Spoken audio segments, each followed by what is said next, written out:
Greetings and salutations, everyone. My name is Andrew Kirchhoff, and welcome to my YouTube channel. Today, we're going over Fantasy Football's Week 1 $1 million lineups. On today's episode, we're doing something a little bit different.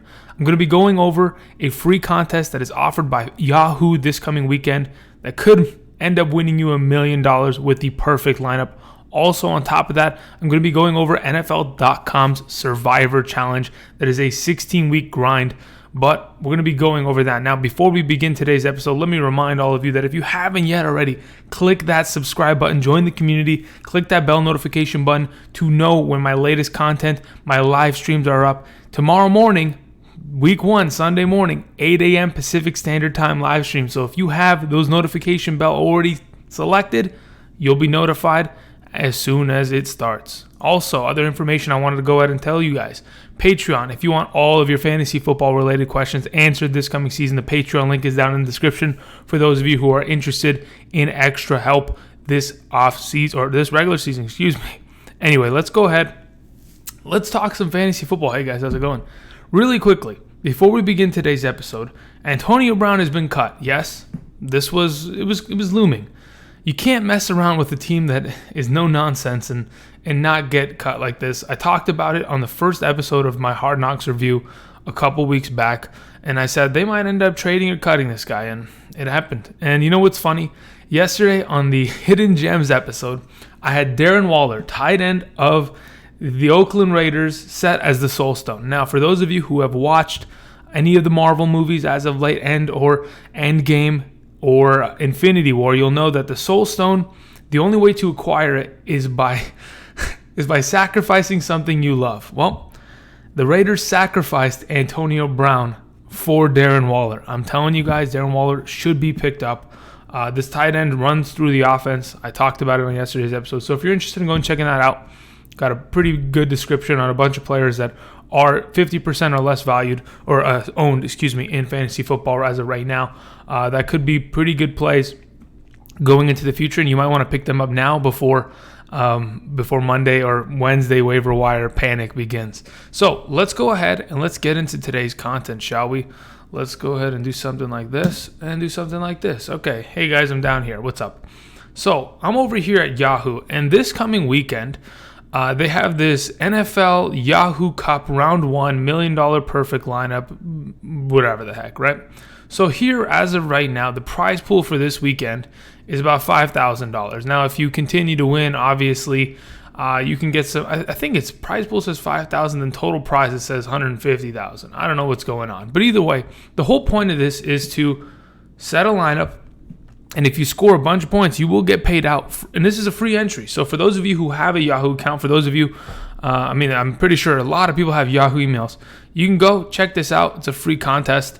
And you can go ahead and lock in a singular lineup. So that's what we're going to do today. I'm going to be going over what exactly I'm interested in terms of setting up a lineup. Typically, when you talk about DFS, which I haven't done much on this channel, and I'm interested in doing so if you guys like this kind of content on Saturdays. But also, the thing about DFS is that you have to also, besides the fact that you're dealing with, hey, I can pick from any player, you got a budget, $200 budget, all the players are set, all of the contests for this specific entry is only for Sunday games. So the Saints, Texans, Raiders, and Broncos are not included in this contest. So anyway, really quickly, let's go through my mindset. I'm probably going to submit multiple lineups because I have multiple Yahoo accounts for different emails. So this is just one of them that I thought could probably be a decent lineup for this coming week. Now, typically people start going and grabbing quarterbacks, grabbing running backs, setting their lineup that way. Andrew's a little different. Andrew's going and he's grabbing the Cleveland Browns this week. $12, extremely cheap, playing against the Tennessee Titans at home. Here's the cold hard facts. The defensive line for the Cleveland Browns is going to decimate that good offensive line of the Tennessee Titans this week. Without Taylor Lewan, Myles Garrett, and Olivier Vernon, Sheldon Richardson, and I know somebody named the other guy, completely forget about him always.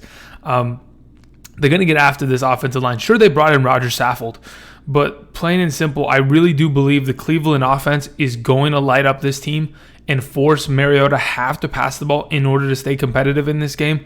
And when you have Marcus Mariota dropping back, these two defensive ends, these all-pro defensive ends, can pin their ears back and get after the quarterback and maybe force some turnovers. So I like Cleveland at a $12 budget here.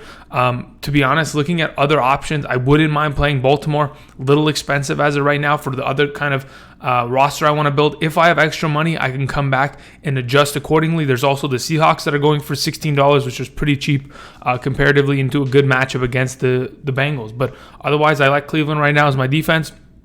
Let's go ahead and move on. Let's talk about running backs. Now I'll go into the running back conversation. Typically, I just want to go ahead and grab guys that aren't going to bankrupt my team initially. So what does that mean? I'm not looking to grab a Saquon as of right now. Sure, Saquon Barkley has inherent value and he is going to consistently produce on a weekly basis. But as of right now, spending $38 on a running back like Saquon Barkley, I think I can find better value in guys that are going to be great in their specific matchups this week and potentially be top 5 guys next to Saquon Barkley for a discount. So the number one guy I want to grab this week, it's Dalvin Cook playing against the Atlanta Falcons defense. Let's be honest, if Stephon Diggs doesn't play this week, I don't think that hurts Dalvin Cook at all. If anything, it helps him. He has to be more implemented in an offense going against the Atlanta Falcons. It's going to be a pretty high-scoring affair in my opinion. They're both good teams. Now, if both of their defenses want to step up, then we have a different conversation. But I personally think Minnesota's run game will be able to find success against Atlanta this week. Dalvin Cook at the $27 value. I like him. If, in fact, I have $1 extra by the end of this video, I would probably switch out Dalvin Cook for Todd Gurley, but we will get there. We will cross that bridge when we get there. But other than that, at the running back position, other guys that I like this week, Chris Carson, playing against the Cincinnati Bengals defense, gave up the second most points against the running back position, a guy that's my number 7 running back on the week.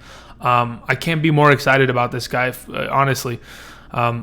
Chris Carson, sure, he might have Rashad Penny taking some snaps here and there, but the guy is just going to run over this defense. He's going to have himself a good week. He's healthy. The offensive line is healthy, has made some improvements in the offseason, bringing in Mike Iupati. And to be honest, let's just run it. This is a team that is going to run the ball consistently. They ran the ball just about more than anybody in the National Football League. The Ravens were up there. So Chris Carson, like 20 attempts on the ground, it doesn't seem like too far of a shot from there. So I like where he's sitting at his value. They're projecting him at only 13 fantasy points. I see far more than that, and that's why I'm grabbing him. All right, moving on. Let's go ahead. We'll get to the flex position in a little bit. Let's talk about some wide receivers that I like this week. Number one, yes, guys, Patrick Peterson is not playing this week. Thank you for pointing it out. I get it. Sometimes people make mistakes. If you want to go ahead and crucify me for it, perfectly fine. The unsubscribe button is just around the corner. But hey, I'm learning from my mistakes. Great. He doesn't play this week. What does that mean? That means our boy Kenny Golladay, where the heck is Kenny Golladay on this? What the heck is going on here? Where's Galladay's price at? Kenny Golladay is going for $15 in this format. You got to be kidding me. That sounds like a free player to me. $15 for Kenny Golladay against a defense that really isn't great without their top 2 cornerbacks. Kenny Golladay is the number 1 wide receiver of this team. I love it at the price, at the value, at the production that he's going to have this week. Sounds like a steal for me. Now, looking at the other wide receivers here, we have OBJ. Sure, I really think he's going to have a great week, but $30 might be a little too steep for me right now. I'm looking for guys to ball with a budget, right? This is the entire point. You want to be able to use the next $123 to the best of its ability to get the best talent, and on top of that, construct one of the better lineups that has the potential to produce more than they're projected. And really compete there. Now, looking at what else is available, there's always the Tyreek Hill sitting at $24. Guy has a big boomer bust aspect to him, and I kind of like that. But we have to remember, I got to fill 3 wide receiver slots here. And as of right now, I'm looking for guys that have a little bit lower cost to me. So let's go ahead and look. I like Chris Godwin a lot this week at $20 into a good matchup against the San Francisco 49ers. But another guy that I like that is actually going for, $15. I like Dede Westbrook this week against the Kansas City Chiefs. He is going to be the number one wide receiver of this Jacksonville Jaguars-led offense. Playing in the slot position with Nick Foles, that only means that Dede Westbrook is going to have a great amount of targets. That fantasy-wise is just going to help him. Sitting at $15, another one of these receivers that I think is going to play past their projection this week. I'll take it. No problem. I have no gripe with that. Now, looking at my last wide receiver spot, I'll probably wait on that. We'll come back. We'll fill the wide receiver, the quarterback, and the flex last. Let's go. Let's talk about some tight ends here. Looking at the available tight ends, I always say it. You want a stud tight end on your roster. Now, I could always throw a guy like Evan Engram into the position and be happy with it. A guy like OJ Howard and be happy with it. $19 just seems a little too steep for me at the moment in time. So looking at the available tight ends, I think the difference between a Zach Ertz and a George Kittle or Travis Kelce this week isn't going to be a big difference. I like Hunter Henry's prospect of this week, especially his work in the red zone potentially, but I think Zach Ertz is probably the safest play of all of these tight ends, considering the budget at which he's being bought at. Sure, in the past, he has not played well, especially last season against the Washington Redskins. Hasn't had incredible games against them, but this is week one. This is against the defense that is going to struggle because their offense can't move the ball. And when their defense is on the field consistently the entire game, they're going to get tired. And Zach Ertz being the number one receiving option for this Philadelphia Eagles offense is going to be great, and I like him at this value. Sure, he's a little bit expensive, the second most expensive player on my roster as of right now, but I'm willing to invest in that going forward. Let's see how much money Andrew has left remaining. Okay, let's talk about the quarterback position. Now, many of you know that you could stack this position. I could go grab a guy like potentially, let's see here, Matthew Stafford for $26. Not a bad buy there. To be honest, that seems like balling on a budget to the maximum potential. A guy that is going into a good matchup, a guy that I have in my top 16 this week. I think he's my number 16. He's a guy that has, the ability to prove a lot of people wrong. Yes, last season he struggled, had the back injury, lost Marvin Jones, lost Golden Tate, lost Kerryon Johnson. Lost Eric Ebron in free agency. Really was put up against it, and he struggled heavily, sure, but throughout the first 7 weeks of the season, the Lions were perfectly fine. The guy was throwing 2 touchdowns a game into a good matchup with the top cornerbacks for that team. I could stack Golladay here. Other than that, looking at potential players that I like their values at the current moment in time, Baker Mayfield at $32, not bad. So is Carson Wentz. Could stack him with the Ertz combination there. On top of that, I could go Jameis Winston and maybe lock down a Godwin combo. I know Mike Evans is dealing with a stomach bug. He's not feeling great. They have him as questionable, quote unquote. I don't think that's going to be a big deal. He's going to play, but I like Godwin as a stack potential with the Jameis Winston this week. To be honest, I kind of feel like now that I've talked about the quarterback position, I'd rather go and grab my flex and then come back and see how much money I have left. Let me see here. If in fact, I don't think this is a bad idea. Let's try this. Okay, let's test some lineups and see how much money I have remaining. If in fact Andrew wants to go to and grab a running back for the flex position, because typically that's what I'm going to do. I'm always going to try to throw a running back into my flex spot. If I want to grab a guy like Kerryon Johnson and really stack on some stack on some Detroit Lions playing against the Arizona Cardinals this week, grab 2 of these guys, and then go ahead and look for my third wide receiver. I got $61. If I can go ahead and spend $31 on a quarterback here, I can go ahead and spend $30 on a wide receiver. So technically, I could grab an OBJ here and just be $1 short of stacking him with Baker. Whoo, that is... Okay, look, that's not a bad lineup. That's not a bad lineup at all. If anything, I want this lineup. But am I willing to get rid of something at the... Goodness, man, why did I have to come up $1 short on this sucker? Okay, well, we got to figure this out. Let me look at some wide receivers. Is there any $14 wide receivers that seem interesting? Absolutely not. Nope. Dede Westbrook is a steal at that amount, and so is Kenny Golladay. Questionable. Let's see here. What about the flex position? Any $26 running backs? I don't want Derrick Henry this week. There's a reason I'm playing the Browns. Nick Chubb is $23. Nope, that's not where I'm looking for. David Johnson, Marlon Mack, Leonard Fournette, but I don't want to stack 2 Jacksonville prospects this week. That's the sketchy part of it. Looking at what's available. Okay, man, that hurts. That hurts my soul. So what if I do something like this? What if I get rid of the Baker and Odell combo, right? Which I think is going to be good this week. And we go ahead and we grab like a Patrick Mahomes. And damn it, Tyreek Hill's at 24. Okay. I'm thinking, let's see how I can extend this. All right, this is what we're going to do. This is what Andrew's going to scheme up here. We're going to take Baker. And we're going to take... Let's organize this properly. Let's get rid of these guys. Where is Odell Beckham? Grab him. Now we scroll down. Grab me my Kenny Golladay and Dede Westbrook. Where's Golladay? Is he a little bit higher? Okay, doesn't matter. Let's grab... where the heck is Golladay? Am I blind, people? Isn't he worth $15? I'm blind. I am blind. I can confirm that. What if, in fact, we get rid of... What kind of defenses are we looking at? Can I make a dollar off of spending? No.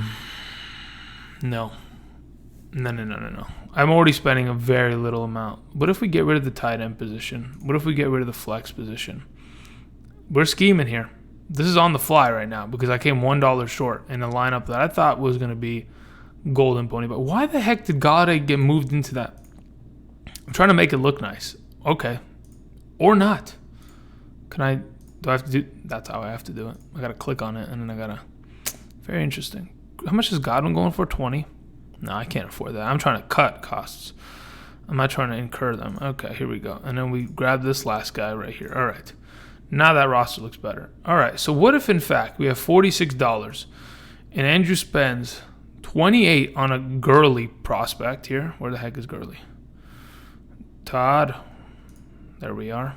And $18. I come $1 short of grabbing Evan Engram. How does this keep happening? Look, this is the whole point, guys. Andrew doesn't do this very often. There's a reason why Andrew's coming up short $1 every damn time.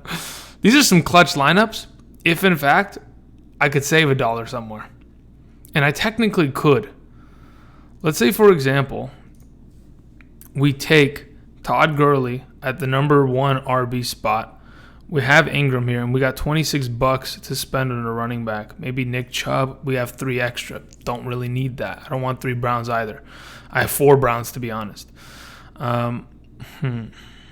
Let's look. Look.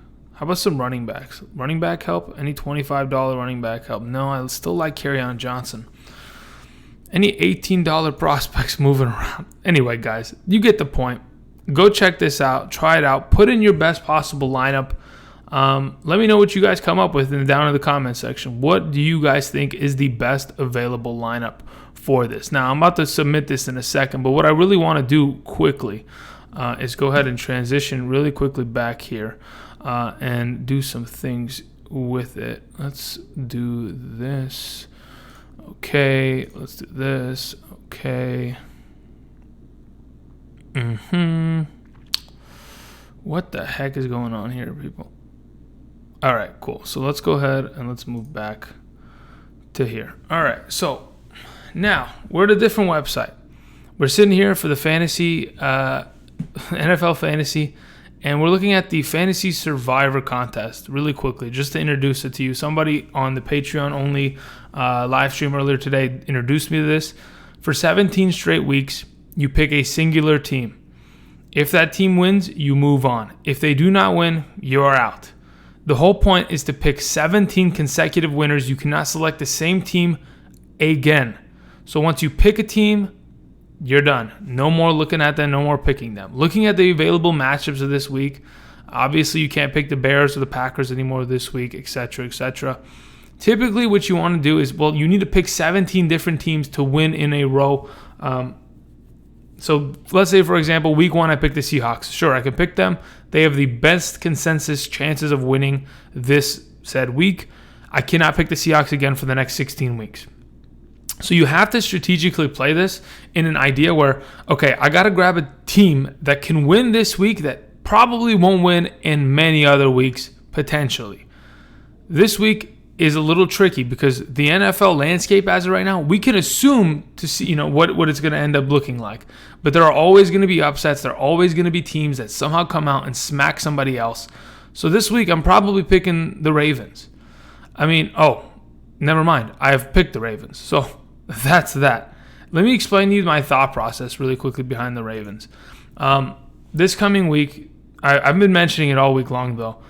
Lamar Jackson, Mark Ingram, this run-heavy offense, they get to play against a defense and a team that is in the rebuilding process. Without a doubt in my mind, the Miami Dolphins are going to struggle. Sure, you have Ryan Fitzpatrick underneath at quarterback, and Fitzmagic comes out. Even last year, lights the league on fire. There's always a potential of that occurring. I don't think that's going to be the case. You're playing against one of the toughest defenses in the National Football League. Especially a good secondary, added Earl Thomas this offseason. The Ravens are a great defense. Yes, they have to go to Miami to play, but I personally believe that the Ravens, of all the teams right now, even if you go to the sports book, the Vegas sports book, any of them, I think Ravens are probably given the highest chance to win in terms of how many points. I think they're -7 right now. So they're set. This is going to be a free win. Now, when we look at the Ravens, why do I want to pick the Ravens now? I looked at their lineup.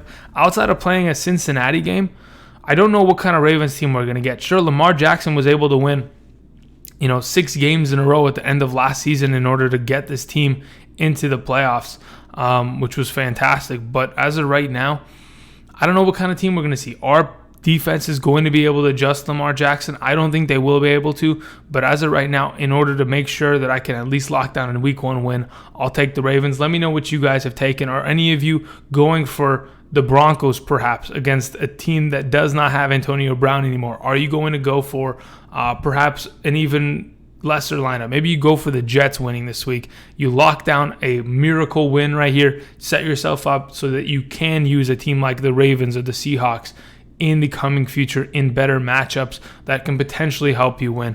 But that's my entire thought process today. Hopefully you guys can go check this out on NFL.com, the Survivor Challenge, and also go check out the Yahoo free fantasy contest for this weekend for week 1. And typically they don't do free contests, but if you can go ahead, mess around, and catch yourself a W, catch yourself some dollars in your pocket, seems like a good idea. Anyway, thank you everybody for watching. Please click that like and subscribe button. Set some lineups. Send me the lineups. Let me see what you guys have constructed down in the comment section. If you have any questions, tomorrow we will do a live stream, probably starting close to 8 a.m. Pacific Standard Time to 10 p.m. or 10 a.m. Not doing an all-day thing. Nope. 2-hour live stream tomorrow before kickoff. We're going to be talking about injuries, players that are set, and going to play. Julio Jones got his new contract, so that's all set. We're going to talk about some stuff. And if you guys have questions, please join us. Anyway, until tomorrow, have a nice Saturday, everybody. Go watch some college football, and don't worry about your lineups. Don't panic too much, and I'll see you guys later. Peace.